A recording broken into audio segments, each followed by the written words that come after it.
Today is November 17th. It's 1 o'clock. That's our time for writing, reasoning, and rhetoric. Last week, we went through an example that I presented, an example of a disputation or a scholastic essay, we could call it.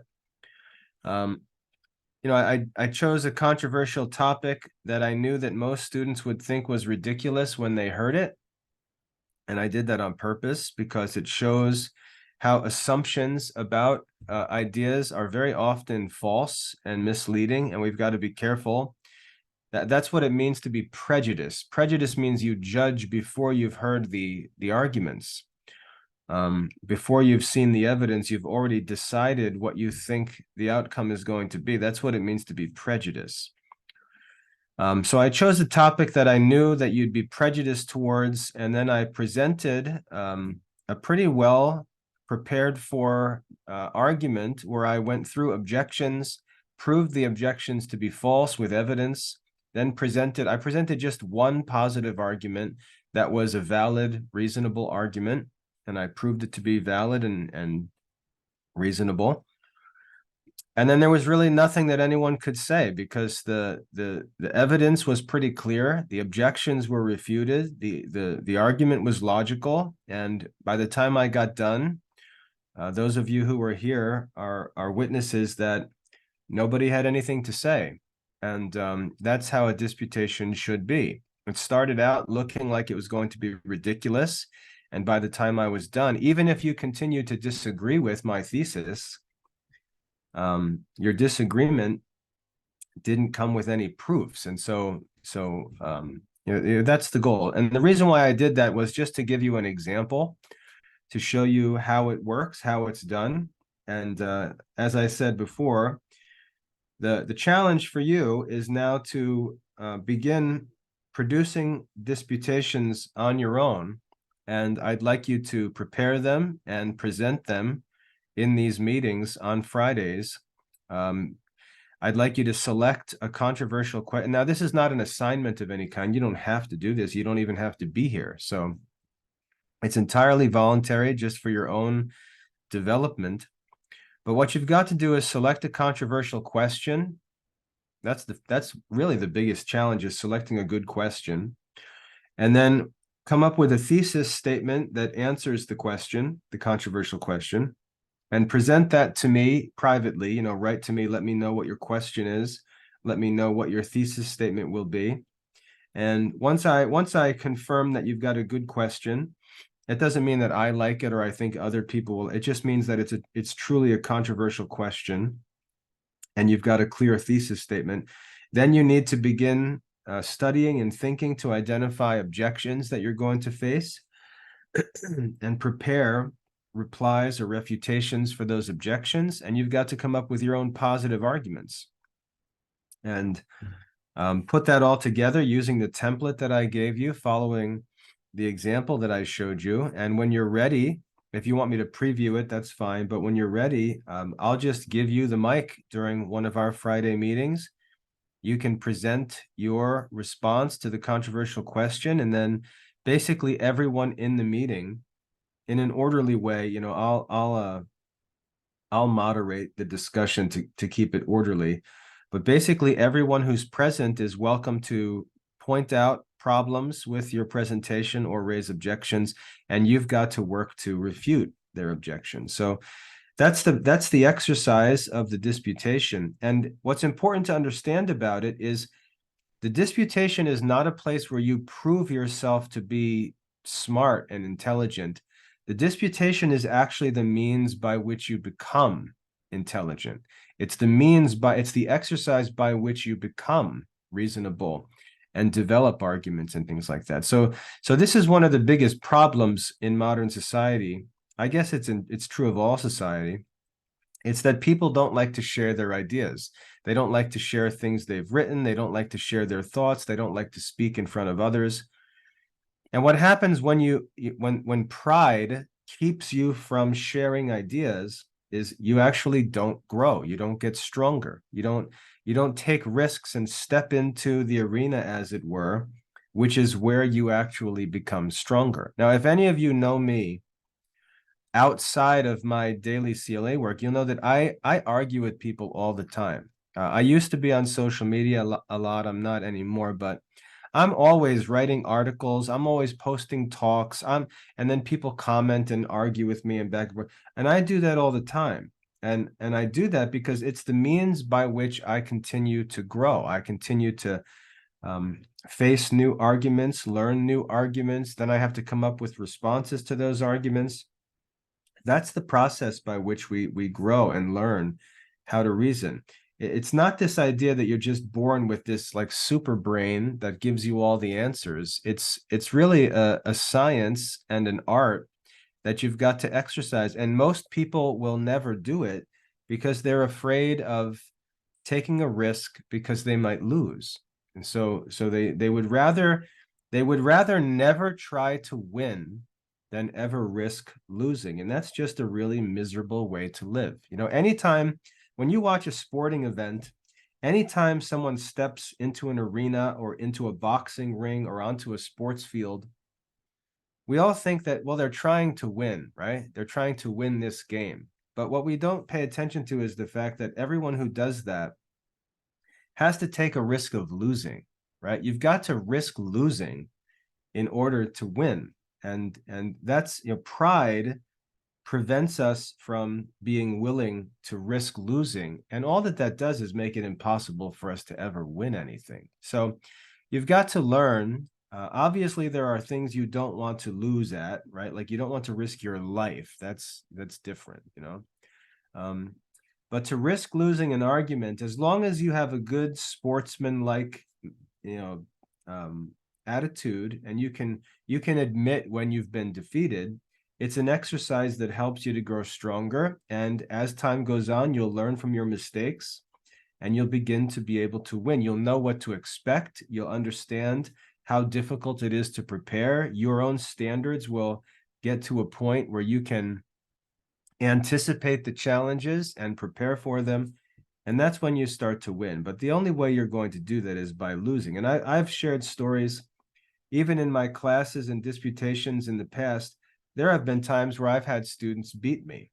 And it usually it was because I stupidly talked about a topic that I hadn't researched yet. And I said something and I wasn't careful about it. And I said it in front of a class, and then the kids started to dig into it, and they found that I was wrong and presented the evidence and made me look stupid in front of everybody. So you learn lessons like that. You learn lessons like don't talk about subjects that you really don't know about. So there's a lot of lessons to learn, and the only way you learn them is by taking those risks. So this Friday meeting is a place where you're welcome to take those risks and learn. And if you don't take those risks, you're just never going to get stronger, like a person who never enters into a contest. The other thing I've encouraged students to do is to write. I've encouraged students to write blog posts, to write articles. I created a new website for students to post writings on, because putting your writing out in public is the same sort of exercise. Putting your writing out in public requires you to take a risk. You're going to get comments, you're going to get criticism, and all of that is good for you. That's entering into the arena and competing a little bit, taking a chance of losing, but also taking a chance of winning. Okay. And as your skills develop, you'll get better and better, and you'll begin to win. So what we're going to do is, as if any of you prepare presentations to share, we'll devote our Friday meetings to those presentations. But if you don't, then what I'm going to do is I'm going to have lessons prepared where we'll walk through the study of logic and rhetoric.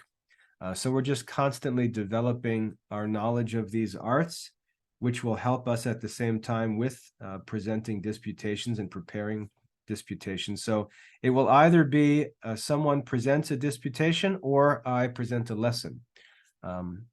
Or if I have to, or if I think it's helpful, I'll present another disputation myself. But I'm really going to leave that with you, because I'd like to see you take up the practice. And don't be silly, you know. That's the purpose of this meeting, is to do this. So You can write to me privately. We can talk about presentations privately. You can prepare them on your own and wait until you're ready. And then when you're finally confident in what you've got prepared, you can present. So there's really nothing to lose.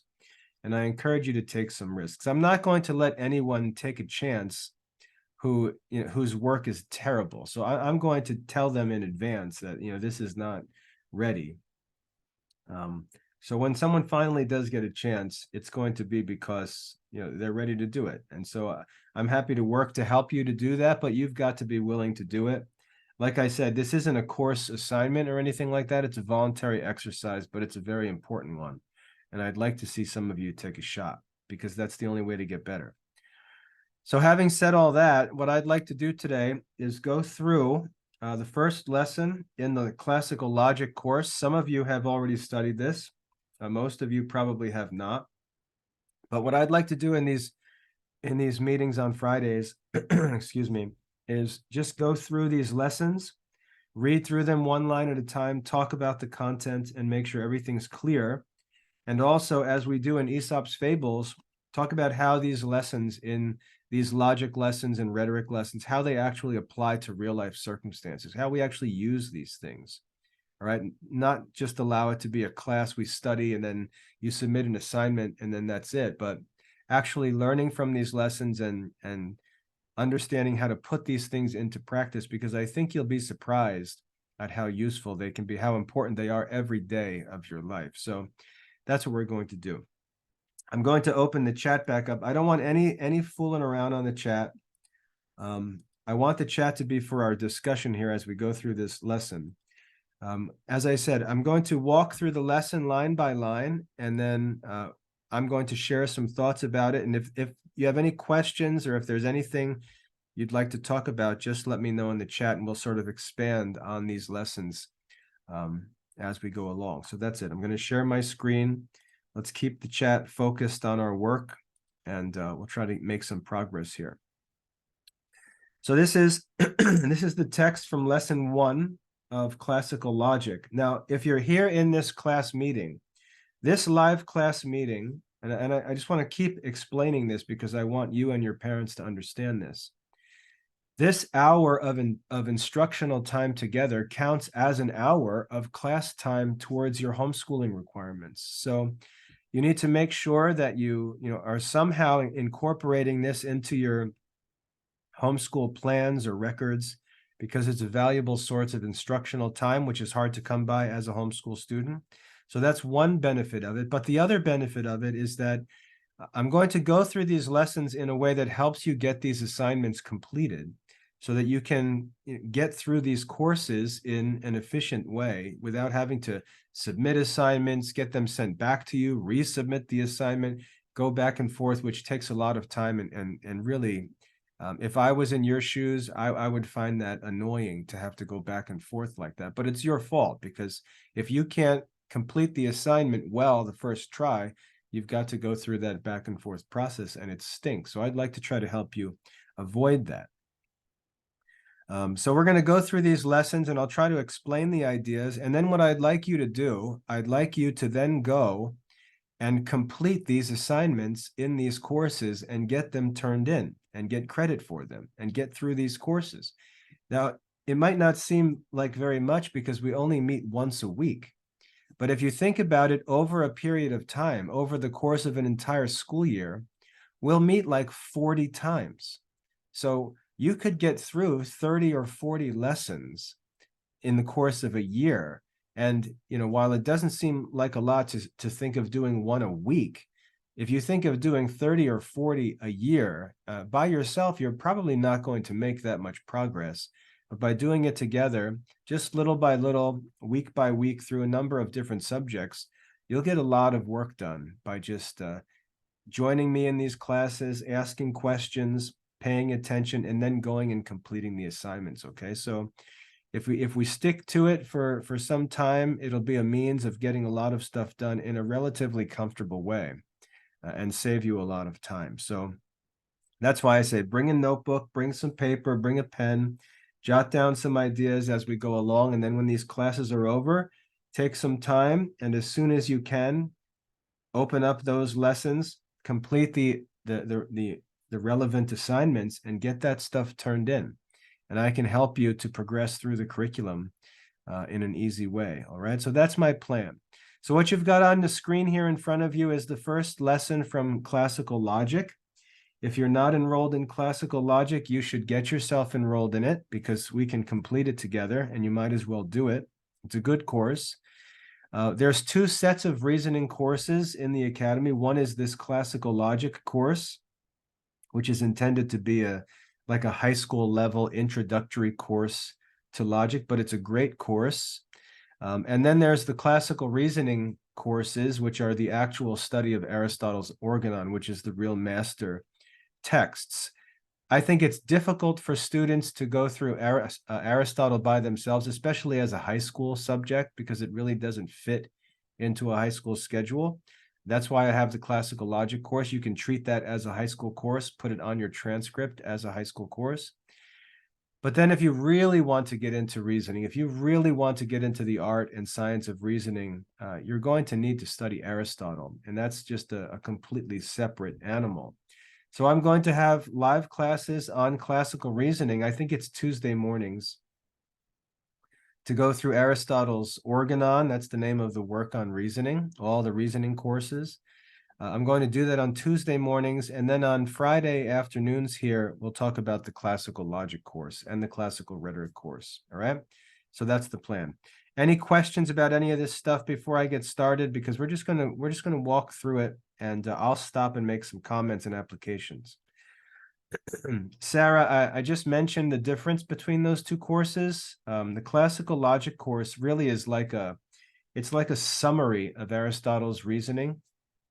So it's not like you're learning two different sciences of reasoning. There's no such thing. But it's intended for those who are looking for a high school course that will fit into a high school transcript, fit into a high school schedule. The classical reasoning program, it's like 5 or 6 courses, and it's much, much deeper, much more complex, much more complete. And I'd like to go through that separately. So I don't pretend that, classical reasoning should be used for a high school course. All right. So that's, I think that makes it clear. So yeah, who was it written by? Max, you're asking, or I don't know who it actually is writing, but this book was written by a bishop in the Church of Ireland. Let me just explain a little bit about this author. Let me see if I can find it. His name is Richard Whatley. Let me just go back to the title page so you can see this information. His name is Richard Whatley. Sorry for scrolling here. You see the name here, Richard Whatley, and you see he was the Archbishop of Dublin. Now, that does not mean he was not a Catholic archbishop. If you understand religion in England and Ireland, there's the Catholic Church. The Catholic Church was present in England from medieval times, as well as Ireland. You may think of many Irish people, many Irish priests, and clergy. But there's also the Protestant churches that developed, that broke away from the Catholic Church, and there's different groups of Protestants. Connor, an 8th grader can do this course, yeah. There's different groups of Protestants. You've got people like Baptists and Presbyterians who sort of go to a far extreme as anti-Catholics, and many times they really don't even have any identity other than being anti-Catholic. They're just not Catholic. That's what it means to be saved. You're just not Catholic. And then on the other side, you've got the Catholics, but then in the middle, between these two groups, you've got the Anglicans and the Church of Ireland. Okay, so the Anglicans refer to themselves as the Via Media, or the middle road, the middle way. So they don't go as far as, the crazy Protestants who are just anti-Catholic everything, who think that just contradicting Catholics makes you right. They don't go that far. They believe that much of Catholicism is right, but they disagree on some key points. And the two churches, even though it was rough, it was rocky in the beginning during the time of the Reformation. For example, King Henry VIII, who founded the Anglican Church, cut off the head of St. Thomas More. Obviously, things weren't going too well in the early days, but over time through history, the Anglicans and Catholics, more or less got along through most times. They disagree on some important points. But even today, we've got like the Anglican ordinariate in the Catholic Church. There's a lot of unity and similarity between the two groups, even though there are some important disagreements. But when it comes to classical education, all of that is irrelevant. When it comes to classical education, this archbishop, I'm not presenting him to you as a logic teacher because he's an archbishop. That's irrelevant. I'm presenting him as a trustworthy and helpful logic teacher because he was an Aristotelian logic teacher. So he is a logic teacher who faithfully and responsibly teaches the logical principles of Aristotle, which is why he's worth studying. So don't let the religious affiliation distract you from the fact that he's a great logic teacher. He's also the author of the textbook we use for classical rhetoric. But he's an Aristotelian, and that's what really matters. Okay, but his name is Richard Whatley, and he's got this book on the elements of logic, and he's got another book on the elements of rhetoric. Okay, so let's get on to our topic here. Sorry for scrolling, but that's just how life works. Get through this preface. One thing about English writers or Irish writers too is that they love introductions. They love long prefaces. I've got some classical books where the introduction is longer than the book itself. One of the annoying things. It's sort of an arrogant spirit, I think, that says no one can understand the book unless I write a 400-page introduction first. All right, so here we go. So this is Whatley's Elements of Logic. That was a good question. All right. Yeah, scrolling is not fun. Okay, so that's it. Any other questions before we get rolling here? Good question about the author, Richard Whatley, Archbishop of the Church of Ireland, not a Catholic archbishop, something separate. But again, we're not studying him because of his religious affiliation. We're studying his logic textbook, which is something different. All right, so let's get started here. This is the textbook from the classical logic course. So you're going to have to read this on your own. You're going to have to answer these comprehension questions. So this is intended to help you do that as efficiently as possible. As we go along, any questions you have, anything you're curious about, feel free to share. But I'm going to read through this with you and share some comments of my own. Yeah, this is the introduction, the beginning of this passage. Okay. So let's take a look at this. Introduction to classical logic. Logic in the most extensive sense in which it has been thought advisable to employ the name may be considered as the science and also the art of reasoning. So if you wonder right up front, what is logic? Logic is the art or science of reasoning. And these words are not necessarily clear. So I want to make sure we understand what these words mean. Okay. What do you think an art is? What is an art? When you hear the word art, the art of reasoning, what do we mean by art? What is an art? What is an art? Skill, good. That's headed in the right direction. Very good. What else? What are some other ideas? Let's try to be more specific. So, for example, if there's a kid who lives on your block who can throw rocks very accurately, is that an art? A talent? A skill or a study, a skill or subject to be mastered? So we've got a few suggestions. Art is the act of doing an action well and beautifully. Art is a useful or beautiful skill. Art is the skill which can be developed. All right. Well, one thing you're going to find, those are all helpful suggestions. None of them are right, though. Okay. None of them are right. In this context, when we're talking about education and learning, and we talk about an art, we're talking about something very specific. And notice that there's another word here spoken with it, science. So art and science are two different things. So you've got to be careful. But an art is some kind of skill that can be mastered through study and practice. Okay, some kind of skill that can actually be obtained by study.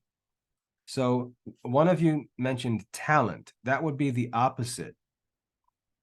Talent would be the opposite of art, because a talent is generally understood to be something that someone is good at, that they really didn't prepare for. They didn't study it, they didn't practice it. They just have a natural talent. For example, um, you may notice that someone like a girl you know, or someone you know, even from a young age, has a beautiful singing voice. They never took singing lessons. They've never studied the art of singing or anything like that. They just have a naturally attractive voice, and when they sing, it sounds good. That's a talent. Okay. Looking at a professional basketball player and seeing that he's 7 foot tall and very athletic and coordinated, that's not something he gained through study and practice. That's a talent. So talent usually refers to natural abilities that we have, natural skills that we possess, that we really don't study or work for. And the problem with talents is that talents are not necessarily something that other people can imitate. So if someone has a talent, they may be the only person who can do that thing. A good example, like I said, would be, dunking a basketball when you're 7 foot tall. We can't study and practice and necessarily learn to do those things. Sometimes we're just restricted by our lack of talent in that area, and it keeps us from doing it. But there are certain skills. So this doesn't apply to anything. Follow me here. There are certain skills that can be gained by study and practice. And those are called arts, the actual method or process by which we attain those skills. That's what we mean by art. Okay?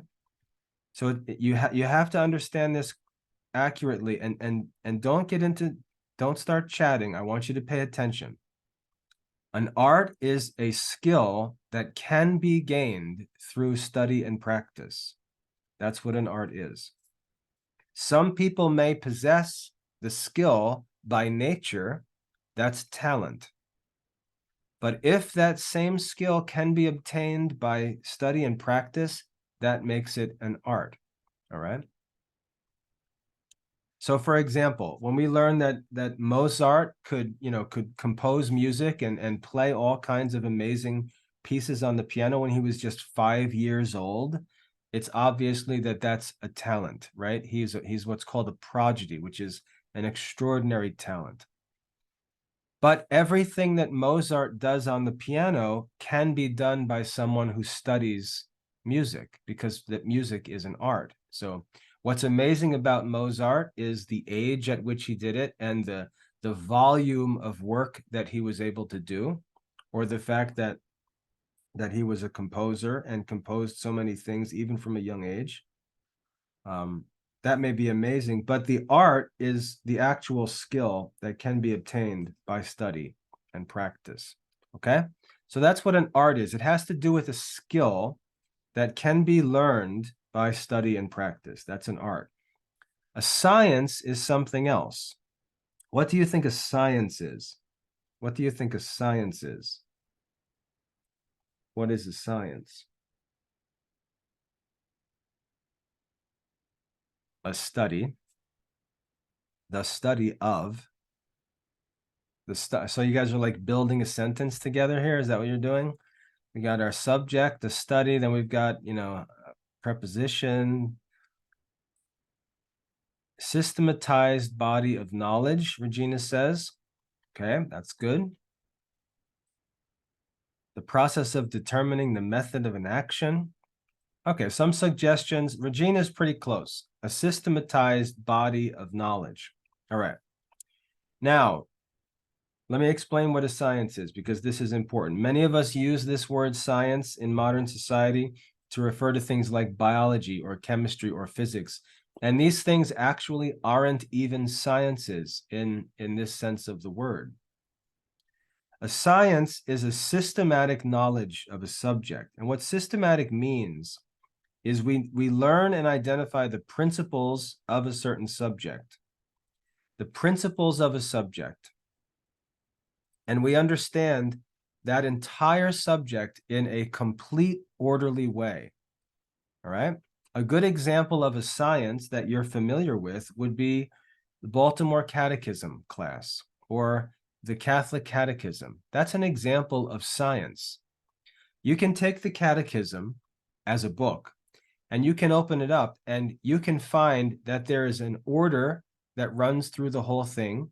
The whole entire body of knowledge is organized. It's systematic from beginning to end. It's a complete system of knowledge. The Catechism is an example of science. It's theological science. Okay. Now, it exists there in the book because men have established that science by lots of arguing and working through centuries and centuries. But you can study that science, memorize the content of that science, and possess that science yourself. And that's what it means to have or possess science. It's to have a systematic knowledge of a subject. So if I were to ask you, what are the principles or elements of the theological science? You probably wouldn't know the answer because you don't possess the science. But if I were to ask, let's say, a theology professor who studies the catechism and knows the science of theology, he would be able to answer that question. So if you ask, what are the elements or the principles of Catholic theology? I could say, well, there are 4. Does anybody know what the 4 principles of the Catholic Catechism are? Anybody study the Catholic Catechism? Anybody know what the 4 principles are? There are 4 principles by which the whole entire, Regina, I think you're thinking about the 4 marks of the church. That's something else. Okay. Yeah. So, but this is what it means to possess science. Okay. So there are 4 principles or 4 divisions. Sorry. Very good, George. That's right. Okay. So there are 4 elements of theology: the creed, Christian prayer, sacraments, and the commandments. Not in that order, though. It's the creed, then I think the sacraments come second, the commandments third, and prayer comes fourth. Okay? If you were to take the Catechism of the Catholic Church and open it up, you would see that the entire thing, however many, 2,000 articles are in that catechism, they're organized into those, they're organized into those 4 divisions. And the source of all of that knowledge is ultimately what? What is the ultimate source of the science of theology? What's the source? Don't say God. Don't say God. What is the source of the science of theology? What's the source? Scripture is a part of it. Yeah, the church is also a part of it. It's divine revelation. Okay, divine revelation is the source of the theological science. And the divine revelation, goes beyond sacred scripture.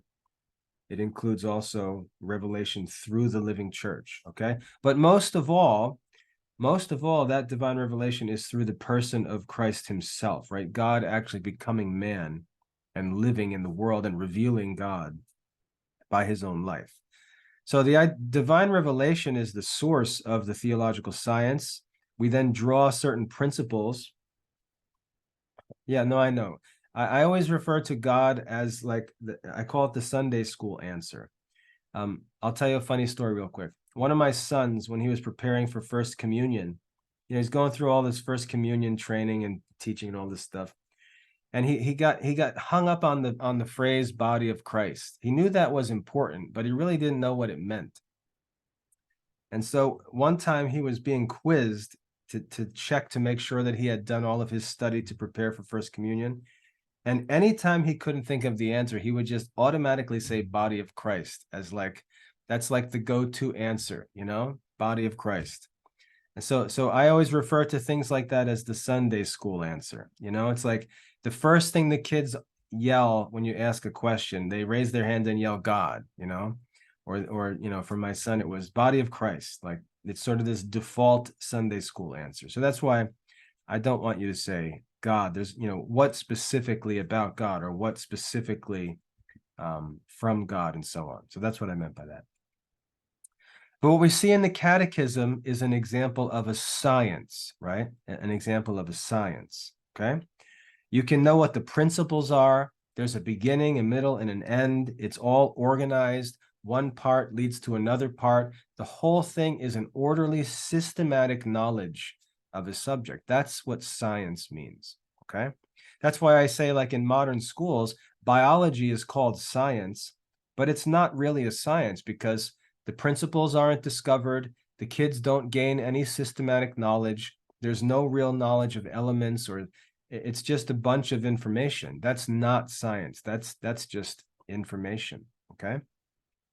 So we can call something like physics science, but if we don't actually have a systematic, organized knowledge of the principles of it, we don't have science. That's not science. It's just information. And that's what's wrong with most modern science classes. It's just lots of information.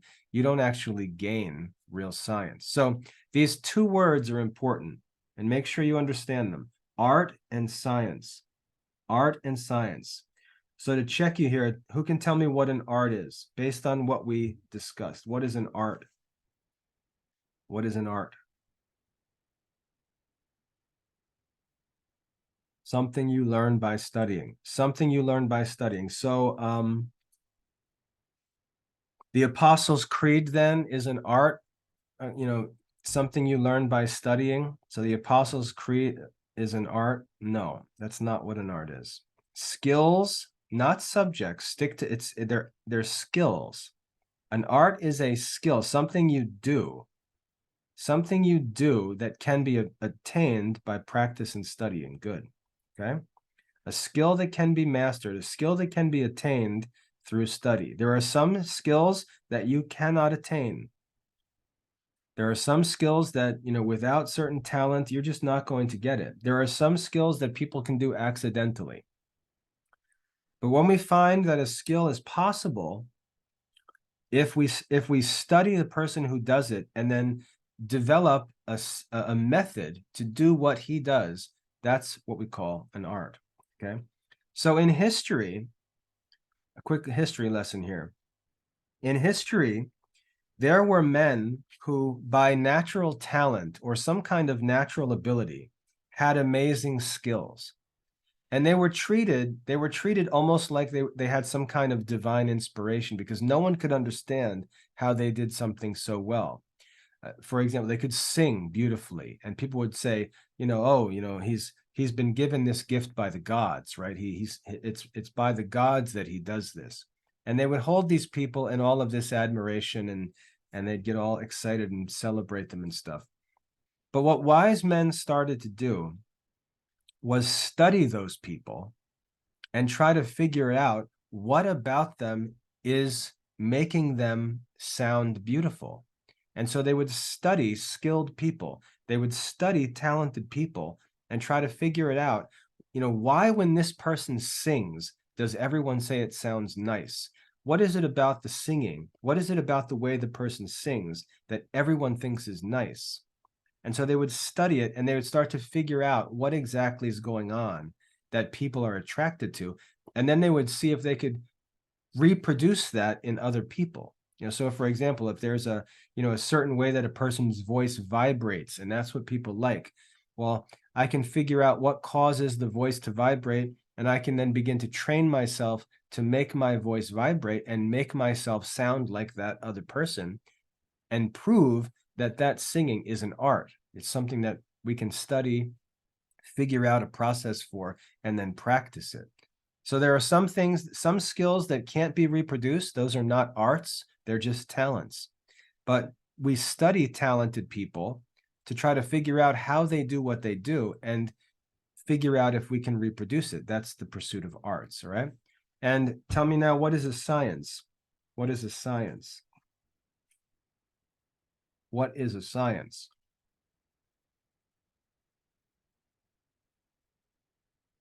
Systematic body of knowledge. Yeah, good. Systematic study. A system of knowledge, yeah. Gavin, I saw it before you asked, is science a system? Did I see a question come in from you about science? The issue is that science, like something like biology, it may be a science, but the science needs to be developed. So there's nothing natural about it that makes it a science. The science has to actually be developed, and it's developed by investigation and by organizing all of that information. So we don't know if it can be organized into a science. But reasoning is weird. Reasoning is weird because it's both an art and a science. It's both an art and a science. Who can take a shot at explaining why reasoning can be both an art and a science? Both an art and a science. Any ideas? Because it studies itself. Yeah, you're on the right track. Okay. Reasoning is something weird, right? Reasoning is weird because we're doing something, but we're talking about what we're doing, and it's our own mind that's doing it.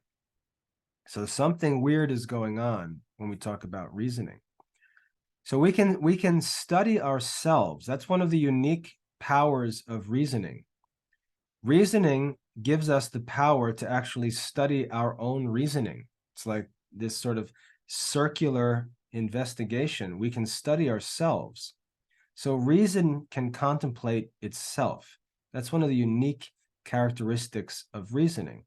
And what we end up with is both an art, the art of reasoning well, and also a science of reasoning.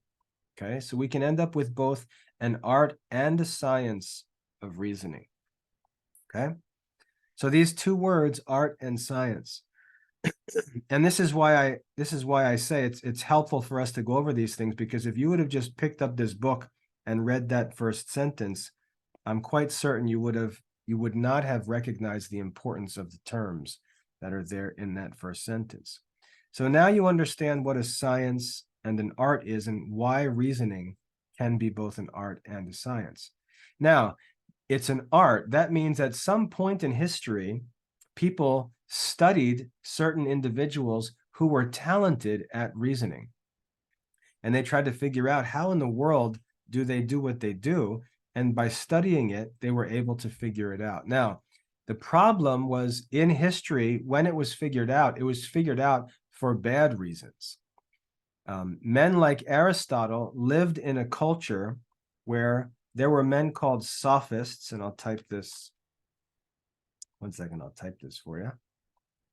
There were men called sophists who were like professional deceivers, okay?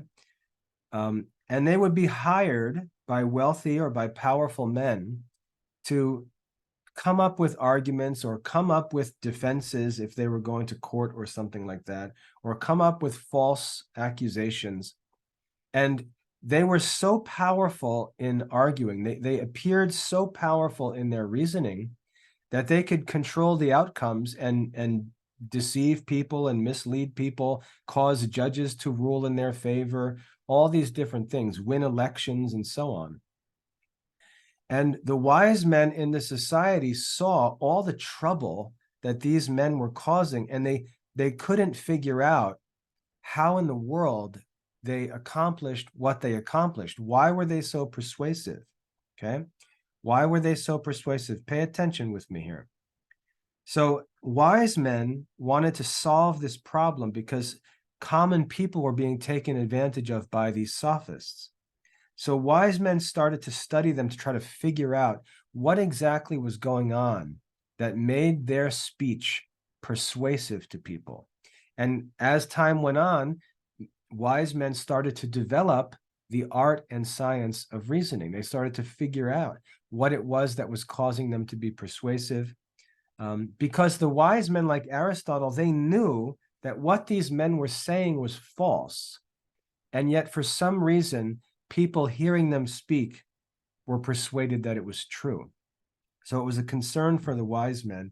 And they knew that they're never going to make any progress in their teaching until they finally figured out a way to stop these sophists and help people understand what the truth actually is.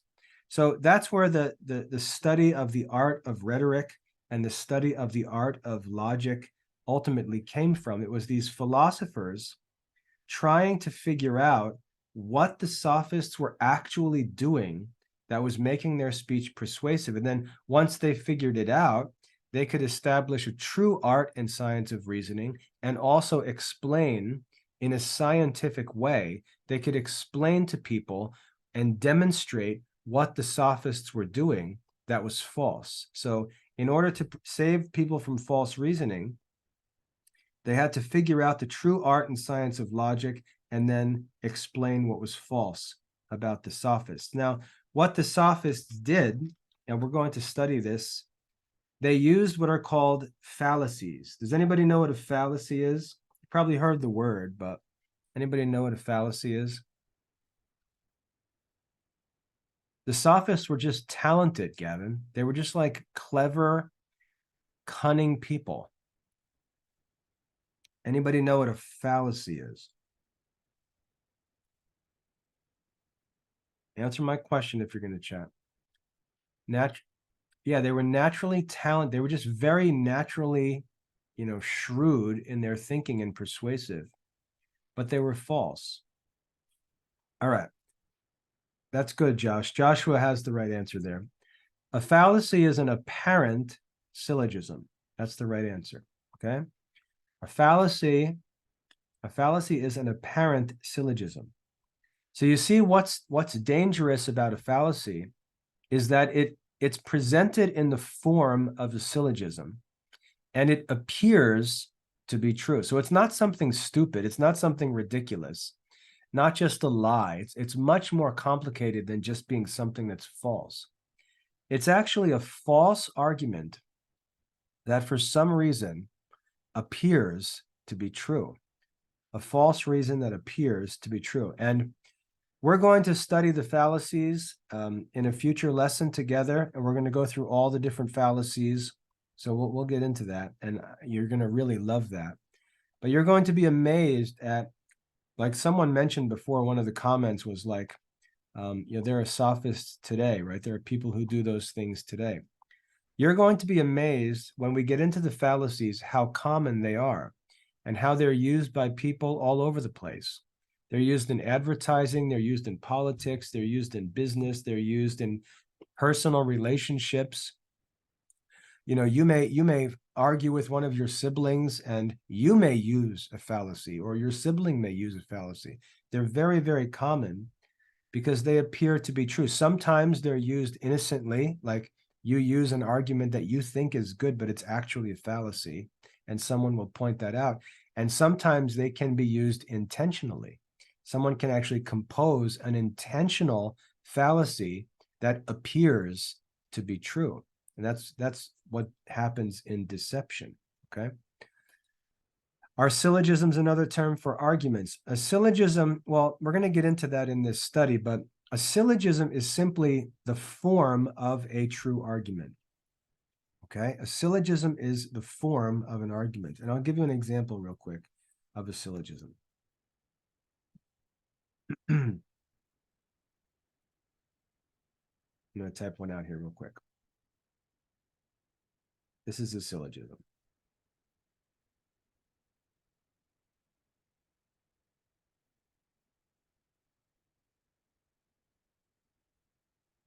Okay, I just typed those 3 lines. Those 3 lines together form a syllogism. That's how reasoning works. That's how our souls actually use what we know to draw conclusions about things we don't yet know. That's a syllogism. All right. All men are rational creatures. Socrates is a man. So for example, I could do something like this, and this would be a fallacy. Ready? Give me 1 second.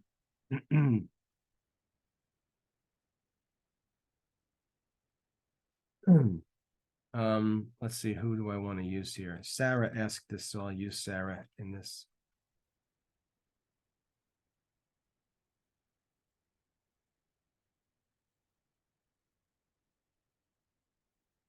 All right, if I presented an argument like that, All men are rational creatures. Sarah is not a man, therefore Sarah is not a rational creature. Okay. Now, the problem with that argument is if you read it quickly and if you're not careful, if you read it quickly and you're not careful, it looks like the argument could be true, right? It looks like the argument could be true. And that's what is dangerous about a fallacy, okay? Who can tell me what's actually wrong with that argument? What's actually wrong about it? What's wrong with that argument? George, you wrote the term man. What do you mean by that? Yeah, good. You guys are you guys, that's right. So this is the danger of the use of words, right? When I say all men are rational creatures, what do I mean by the word men? What is the meaning of the word men in that first premise? Very good. It means human, okay? It's a general term that refers to both male and female. How is the word man used in the second premise? How is the term man used in the second premise?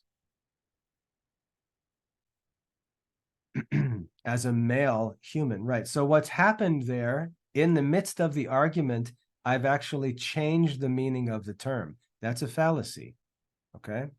So that's an example of a fallacy. Now, that's a pretty easy one. Imagine if it was much more tricky, much more carefully concealed, right? You can see that fallacies can be very difficult to unravel sometimes. But that's the kind of stuff that the sophists would do. And again, that's a very silly example. So don't think that the sophists were that silly and the people were that dumb that they fell for that. It's just a good illustration of what a syllogism is. It appears to be an argument, but it's actually not an argument. That's a fallacy. And they can be very difficult to unravel sometimes. It can be very difficult to identify what's wrong, and it may look like it's actually right. And that's what causes it to be deceptive, okay? So we've got to do two things. We've got to study the art of reasoning so we learn how the art actually works and what actually works and what reasoning is. And then we've got to learn the art of detecting fallacies. We've got to learn what kinds of fallacies there actually are. There's actually a diagram in this book. I'm not going to go find it because I'd have to scroll and you'd all go crazy. But there's a diagram in this book. If you go to the section on fallacies, I think it's part 3 of this book. Maybe I should just see if I can find it real quick. I'm sorry for scrolling. Hopefully none of you have like a nervous breakdown or anything as I scroll here. But if I go to the table of contents, part 3, you see here, book 3 of fallacies. If you want to cheat and sort of jump ahead just for your own personal study, if you want to go look at fallacies, they're in book 3, page 101. I think it's like page 130 in the book. So let me get there. Hold on a second. Scrolling. Yeah, book 3, page 132 in the document. Scroll phobia. Very good, Gianna. You're paying attention. Book 3, fallacies, okay? Now, we're going to get into the study of the fallacies, but there's one page I want you to see here. Bear with me as I scroll. One page has a diagram. It's worth scrolling. Just hang on. Here it is right here. So page 108 in the book, you'll see that there's this diagram. It's sideways on the page. I think I can twist it around. Yeah. There's this diagram, and this diagram lays out all of the different kinds of fallacies in a system. Okay. Again, this is an example of science, right? Follow me here. I know you're all budding comedians, but stick with me here. Remember, a comedian is not a person who tries to tell jokes. A comedian is a person who is paid by other people for the quality of their jokes, right? So just remember that. On page 139 in the document, page 108 in the book, you've got this chart of fallacies, and this is really an awesome tool to have. You know, I'd recommend when we get into the study, which hopefully you'll devote time to, I'd recommend this be the kind of thing you print out and like stick on your bulletin board, you know, to keep it in view, because it helps you to see and understand all the different kinds of fallacies. And when you master the content of the art of logic, you'll be able to discern these things easily because you'll know what to look for, right? So that's the goal. Okay. If you don't have a bulletin board, you need to get one because otherwise you can't put it on your bulletin board. So it's just a necessary school supply. All right, so page 108 in the book, you've got this outline of all the fallacies, okay? Very helpful. So that's where the study of the art of logic and rhetoric actually came from. There were these cunning, deceitful, talented men who could just control whole crowds. They could control a jury in a court case. They could control a judge. They could lead a judge to make a wrong judgment by their arguments and persuasion. They could use those things in business. You know, we know that people use those skills to rip people off in business even today. The wise men had to figure out why it was working, and they had to understand it in a way that they could teach it to the people and protect people from being deceived by it. And that's where the art and science of logic came from. Okay, so that's a long discussion of really two important terms.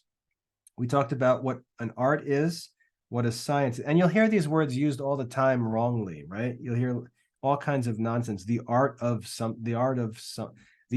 manliness was a book that was written, you know, the art of, you know, cleaning your laundry room, whatever. The word art is always used just to describe skill, but that's really not what an art is. Okay, an art is a skill that can be gained through study and practice. Okay. And then science, likewise. Science, the word science is always used, but it has a specific meaning. It's got an important specific meaning.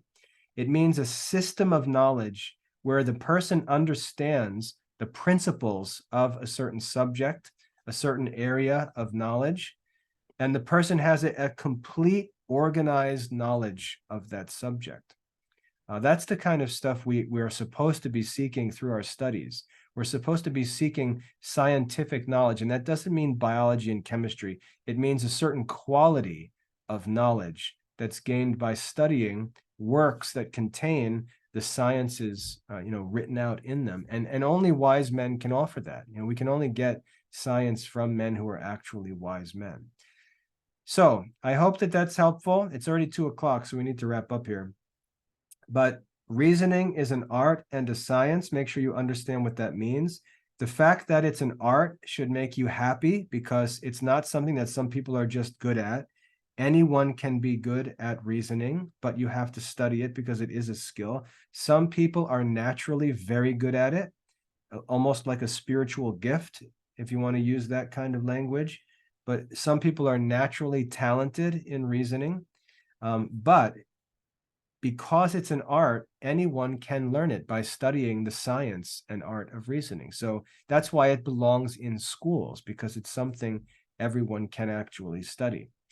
So that's what an art is, and a science, systematic knowledge of a subject. Actually, what it means to know a subject is to understand the causes of things, okay? That's what wisdom is, to know the causes of things. So that's all for today. I wanted to talk about logic as an art and a science, why that's important. You have to study it. You have to study it to master it. Some people are better at it than others, but like with everything, a person who studies is able to overcome a person who's just talented, right? Just like sports or anything else. Natural talent, is great when you're a kid, great when you're getting started. But when people start studying the art of a certain activity, those who study the art can eventually beat those who are just talented. And that's why evil people lose to wise people, because wise people will study the art of reasoning. Evil people are usually just content to rely on talent. Okay, so that's it. As for office hours, Abigail, I see you wrote about office hours. I'm not doing private office hours, right? I'm not going to turn that into like tutoring sessions because it would just go on forever. I'm going to open my office hours just, for anybody who's got any questions or needs anything with their studies. So it'll be an open office hour, and multiple people could be in there at the same time. Okay. But for that, let me just put the address for that just so you have it. classicalliberarts.com/meet WCM. That's the link to my Zoom room. Well, I'm just I'm very busy right now. I'd like to make them available as much as possible, but you guys also have to learn how to make good use of them, right? There might be multiple students in there at the same time. Just come and ask your questions, right? Don't, just ask your questions. Don't be embarrassed to talk about your studies. It's not like private. Your studies are not private information. If you were in a class with students, everybody knows other kids' grades and everybody knows who the smart kids are and who the slow kids are. You just have to ask your questions, get the help you need, and get out of there. Okay. Don't worry about other people being there. All right. So I hope that's helpful. That's all for today with reasoning. Make sure you're studying classical logic, get through these lessons, get your credit, and think about preparing a disputation of your own. Let me know if you have questions, and I'll see you for this subject next Friday, okay? God bless everybody. It's just classicalliberalarts.com/meet WCM. It's not a mystery. WCM are my initials, William C. Michael. Just meet WCM, okay? It's not some secret code. All right. So hope that was helpful. I'm going to stop the recording here.